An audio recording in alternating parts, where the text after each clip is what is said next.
Bonjour à tous et bienvenue sur Usitility. Aujourd'hui, nous allons voir comment jouer à Kickoff Football 26, BIA Pro sur PC en utilisant le tout nouveau BlueStacks 5, qui est conçu pour une vitesse fulgurante et une action de haute intensité. Nous pourrons facilement télécharger et installer Kickoff Football 26, BIA Pro et profiter du jeu sur notre PC Windows avec un clavier, une souris et un grand écran grâce à BlueStacks 5, qui est l'émulateur Android que nous recommandons pour jouer à Kickoff Football 26, BIA Pro. Alors sans plus attendre, passons à l'action. D'abord mes amis, la toute première action à effectuer est de lancer notre navigateur web préféré. Nous avons ici celui que nous utilisons le plus. Rendons-nous à l'URL cliquable que je mets en évidence avec du vert. Vous pouvez la voir sur mon écran. Vous n'avez pas besoin de taper quoi que ce soit, car vous avez un lien à cliquer dans la description sous la vidéo et dans le tout premier commentaire permanent. Après avoir cliqué ou double-cliqué sur le lien cliquable, nous arrivons ici sur le site internet de BlueStacks qui est l'émulateur pour Android que nous allons utiliser pour jouer à Kickoff Football 26, BIA Pro sur PC. Comme vous devriez le remarquer ici, l'utilisation de l'émulateur ajoute plusieurs atouts. Contrôle personnalisé, instances multiples, synchronisation de ces instances, macros, scripts, FPS plus élevés, et bien plus encore. Il est temps de commencer le téléchargement de Kickoff Football 26, BIA Pro en cliquant sur ce bouton Jouer sur BlueStacks que j'ai surligné en vert. Nous cliquons ou double-cliquons ensuite sur le bouton. Sans surprise pour moi, le téléchargement débute et s'achève aussitôt et voilà, notre téléchargement est fini. C'est un fichier exécutable. Ce que nous allons faire est de démarrer l'installateur, aussi nous allons cliquer sur ce fichier à exécuter. Si nous avons un ordinateur fonctionnant sous Windows 10, il nous faudra accorder l'autorisation d'apporter des changements au système. Nous sommes d'accord donc nous donnons la permission. Je réduis mon navigateur pour bien mieux accéder à l'installateur. Ce logiciel d'install est très sommaire. Il ne comprend que deux options, installer et configurer le chemin. Je vais vous expliquer à quoi sert configurer le chemin. Il vous de faire un clic de souris dessus. Et en partant de là nous constatons que nous avons ici accès au chemin exact où cet émulateur pour Android sera installé. Si nous avons besoin de changer ce répertoire, nous devons double-cliquer sur ce bouton « Sélectionner le chemin ». Maintenant, nous choisissons un tout autre dossier et installons l'émulateur où nous le souhaitons. Je vais le laisser par défaut. Je peux donc cliquer gauche sur « Retour ». Par conséquent, je peux cliquer sur « Installer ». Ça y est, ça se lance. Cette install a commencé à ce stade, elle va effectuer le téléchargement de ces mégaoctets qui sont affichés à l'écran. Quand vous le téléchargez, il y aura plus ou moins de MOS. La vitesse de téléchargement sera plus ou moins prompte en fonction de votre internet et de la rapidité des serveurs de l'émulateur. Maintenant, cela va très vite. Le téléchargement est terminé et on passe maintenant à la phase d'installation. Avec BlueStacks 5, vous pouvez même réduire l'utilisation de la RAM en un seul clic.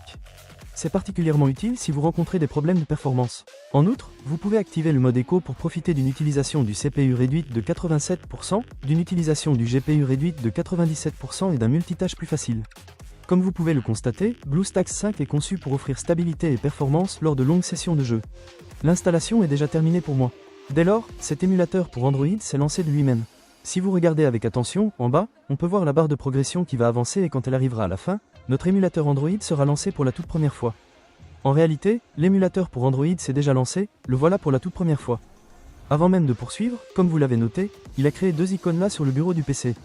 Le BlueStacks ainsi que le BlueStacks multi-instance. Veuillez mémoriser que l'icône BlueStacks est la seule qui nous concerne.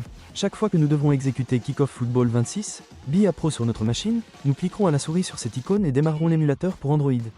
L'icône BlueStacks multi-instance vous permet de lancer plusieurs instances d'émulateurs. Et avec le nouveau gestionnaire multi-instance amélioré de BlueStacks 5 en mode écho, les joueurs peuvent exécuter plus d'instances de jeu plus rapidement et avec moins de lag. Sans plus tarder, passons à la phase suivante, qui se trouve être obligatoire, je veux parler de l'accès au Google Play. Pour cette étape, nous devons aller ici, System App, ensuite nous double-cliquons. De plus, nous devrons cliquer un ou deux fois sur Google Play, anciennement appelé Android Market. Comme vous pouvez le noter, le Google Play Store, anciennement appelé Android Market, s'est évidemment lancé. À présent, nous devrons nous connecter.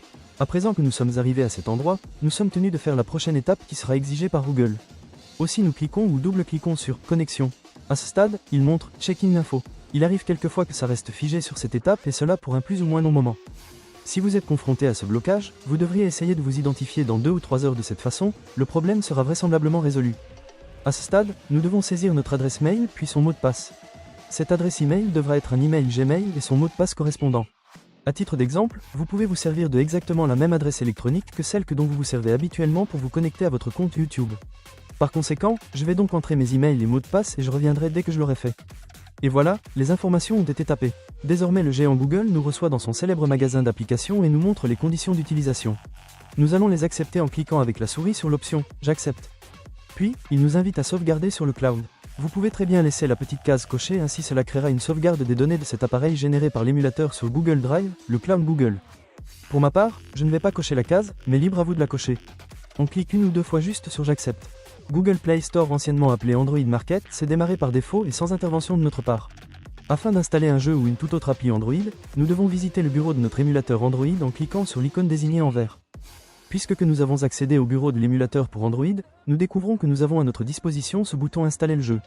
Nous cliquons une ou deux fois sur le bouton que vous voyez ici. Juste ici, nous voyons notre jeu. Sans plus attendre, cliquons une ou deux fois ici même sur le bouton Installer, que je surligne maintenant en vert. Alors l'install est sur le point de se lancer. À partir de maintenant, notre émulateur Android va récupérer le jeu et lancer l'install du jeu. Cela peut prendre un certain temps ou bien être très rapide. Ceci dépendra de notre connexion internet. L'install s'est achevé avec succès. Tout de suite, rendons-nous sur le bureau de notre émulateur Android en cliquant sur le bouton que je mets en évidence en vert, dans le but de lancer Kickoff Football 26, BIA Pro pour la toute première fois. Nous arrivons maintenant sur le bureau de notre émulateur Android, et nous allons cliquer un ou deux fois sur la nouvelle icône Kickoff Football 26, BIA Pro qui a été générée. Notre jeu est démarré pour la toute première fois. C'est top, je peux cliquer un ou deux fois à n'importe quel endroit sur cet écran et aussi me servir du clavier. Je vous montre le réglage du volume de l'émulateur Android.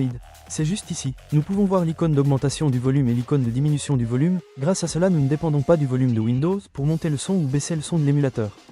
Ensuite, pour apprécier au max cette expérience de jeu, nous avons la possibilité de basculer le jeu sur ce grand écran. Pour cela, nous avons deux possibilités. Voilà la toute première occasion où nous double-cliquons sur cette icône que je vous mets en évidence en vert. À cette étape, élargissons cet écran en laissant une bordure tout en haut, une à droite et une tout en bas. Quand on a envie de lancer ce jeu ou une toute autre appli Android mode plein écran, on peut cliquer sur cette icône. Et là, nous aurions tout ce qu'il faut pour lancer notre jeu en plein écran. Afin de repartir du mode plein écran, il suffit d'appuyer sur la touche F11. Ensuite, nous voilà retournés, sans surprise, en mode écran habituel. Laissez-moi maintenant vous parler du mapping du clavier qui est vraiment très captivant. Ainsi, nous pourrons nous servir du jeu beaucoup plus aisément. La première chose à réaliser consiste à cliquer sur notre icône de clavier.